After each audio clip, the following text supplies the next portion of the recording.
A spike in migrant crossings brings a state of emergency at one part of the Texas border.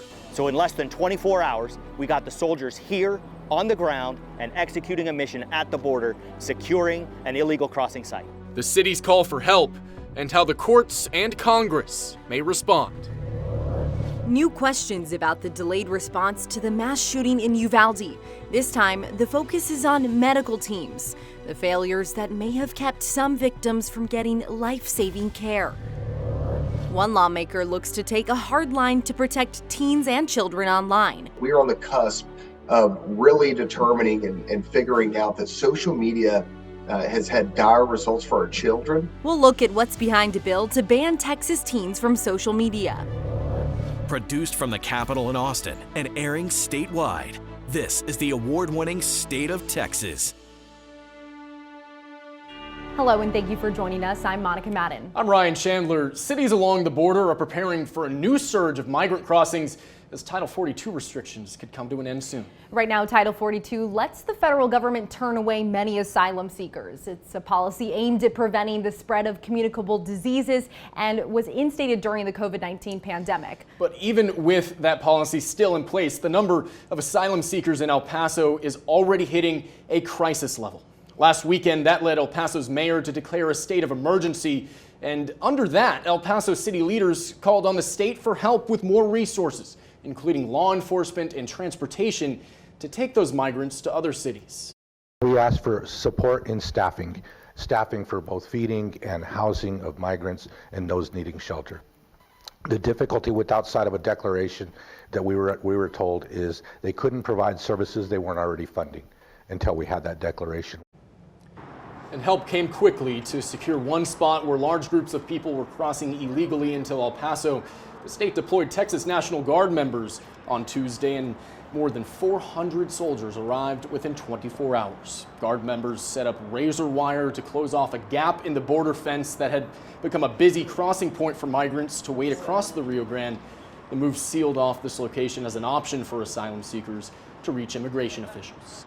Basically what we did is in a little less than 48 hours, we got over 400 soldiers on the ground, over 40 Humvees, and the soldiers, of course, came with all of their weapons and everything that we need to execute this mission here. So as you can see here, basically, we've secured the border using the use of Humvees, concertina wire, and soldiers.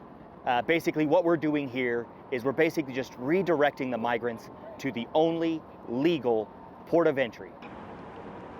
And these moves Tuesday come in anticipation of a surge of asylum seekers coming across when the court-ordered end of Title 42 restrictions comes. Now, that deadline was supposed to come last Wednesday, but then the Supreme Court stepped in. Chief Justice John Roberts granted a request by the group of Republican attorneys general who were asking to temporarily keep the restrictions in place. But as Anna Wernicke shows us, a request from the Biden administration is bringing more uncertainty over what comes next on the border.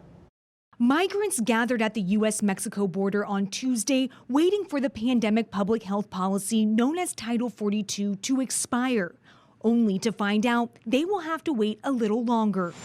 The Biden administration is asking the Supreme Court to reject Republicans' emergency bid to keep Title 42 in place, but also wants the court to grant more time to prepare for a transition. We dodged a bullet this week. North Carolina Republican Senator Tom Tillis says the extension request is proof the administration isn't prepared to handle the expected surge of migrants once the policy ends. They already have said that they can barely keep up. The administration insists they have a plan, but are also asking Congress for $3 billion to streamline the asylum process, hire more border agents, and improve surveillance along the border. But Oklahoma Republican James Langford says the money Congress has already approved isn't being put to good use. They've instead used those dollars for processing, to speed up the processing issues that they had at the border so those 1,000 people could move into the interior country faster to make room for thousands more to be able to come in. But New York Democrat Kirsten Gillibrand says the real solution is passing immigration reform. I think it's essential that we right-size immigration, which we've never done, and we need to do now urgently. Anna Wernicke for State of Texas. The calls for immigration reform are coming from both Democrats and Republicans. Still, there's a big divide on what reform should look like. Congresswoman-elect Monica de la Cruz is the first Republican to represent the 15th district in South Texas.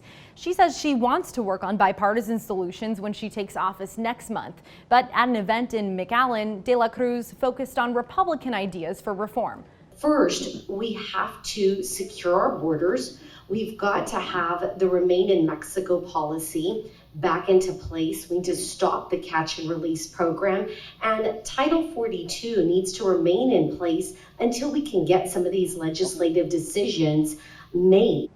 Texas Senator John Cornyn also says he wants to work toward immigration reform. But at a news conference Wednesday, he highlighted the anger and skepticism felt by some Republicans over the administration's approach to immigration. So as somebody who would actually like to see us work on rational immigration reform, because as you've heard from all of us, we all believe legal immigration is a positive good for the country, it makes me angry that the Biden administration has poisoned the well by allowing this to happen, this humanitarian and public safety crisis. In response to the ongoing criticism, the White House is defending its immigration policies. And Press Secretary Karine Jean-Pierre touted the federal resources in place along the border now. DHS has deployed additional agents and processing capabilities to El Paso, and 23,000 agents are working to secure the southern border. Let's not forget, those 23,000 agents is a historic number, and that's because of the work that this president has done.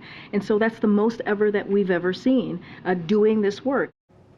Republicans in Washington appear determined on making immigration a top issue in the next Congress, but it's still unclear how exactly they'll approach the issue. Of course, Republicans will take control of the House in early January, but there is still uncertainty about leadership, which will play a key part in determining policy choices. One lawmaker wants to ban kids from using apps like TikTok, Facebook, and Instagram. There are reasonable limitations that we put on children to protect them. The reasons behind this plan to keep kids off social media and how it would work if it actually gets approved. Plus, ambulances and rescue helicopters delayed. The new questions about the medical response in Uvalde and the failures that may have cost lives.